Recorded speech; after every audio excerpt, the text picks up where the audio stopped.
নমস্কার, আমি সায়ন্তন আর in love with সয়েলে আপনাদের সবাইকে স্বাগত। আশা করি আপনারা সবাই ভালো আছেন। যদি আপনি আমাদের চ্যানেলে নতুন হন তাহলে অবশ্যই আমাদের চ্যানেলকে সাবস্ক্রাইব করতে ভুলবেন না। আজ প্রচণ্ড হাওয়া হচ্ছে, আপনাদের শুনতে একটু অসুবিধা হতে পারে, প্লিজ আজকে দিনটার জন্য একটু মানিয়ে নেবেন।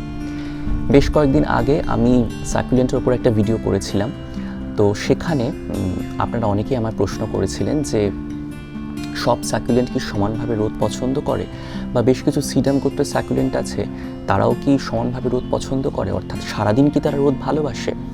তো আমি পরে ভাবলাম যে না, এটা তো সত্যি নয়, সব সাকুলেন্ট তো সমানভাবে রোদ পছন্দ করে না। বেশ কিছু সেন্সিটিভ সিডাম গোত্রের সাকুলেন্ট আছে যারা সারাদিন রোদ পছন্দ করে না।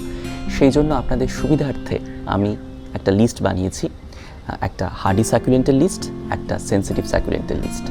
এবার এখানে যে হার্ডি সাকুলেন্টের লিস্টটা আপনারা দেখছেন, সেখানে যে সমস্ত সাকুলেন্ট আছে সেই সমস্ত সাকুলেন্টকে আপনারা গরমকালে মোটামুটি 10টা থেকে 11টা পর্যন্ত রোদ দিতে পারেন, এবং তারপরে অবশ্যই কিন্তু ছায়া রেখে দেবেন, কারণ কোনো সাকুলেন্টই আমাদের ট্রপিক্যাল ক্লাইমেটের গরমকালের রোদ সারাদিন সহ্য করতে পারে না। এক্সেপশনালি যেটা আমার সামনে একটা অন্যরকম দৃষ্টান্ত তৈরি করেছে সেটা হচ্ছে সিডাম ফায়ারস্টর্ম। কাজে যদি আপনি সিডাম ফায়ারস্টর্ম পেয়ে যান তাহলে কোনো অসুবিধা নেই, আপনি সারাদিন রোদ দিতে পারেন। কিন্তু আমার অভিজ্ঞতা বলছে, মানে আমি যে সমস্ত সাকুলেন্ট বড় করেছি হার্ডি এবং সেন্সিটিভ, তারা সকলেই কিন্তু গরমকালে রোদ খুব একটা নিতে পারে না। অনেক সময় পাতা পুড়ে যায় দুপুরের দিকে রোদ দিলে, তো সেটা একটু মাথায় রাখবেন।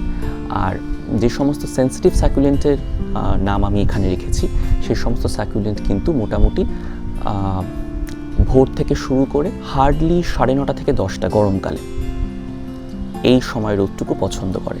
তারপর যদি আপনি বেশি রোদ দেন তাহলে কিন্তু অনেক সময় পাতা পুড়ে যায় বা শুকিয়ে যায় বা নষ্ট হয়ে যায়। কাজেই লিস্টটা ভালো করে দেখে নিন, আমার মনে হয় আপনাদের সুবিধা হবে। এবং আমি এখানে সেই সমস্ত সাকুলেন্টের নামই ইনক্লুড করেছি যেগুলো আমি বড় করেছি বা আমার অভিজ্ঞতা আছে।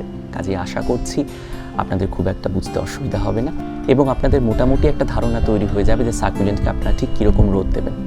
আসুন দেখে নিন লিস্টটা।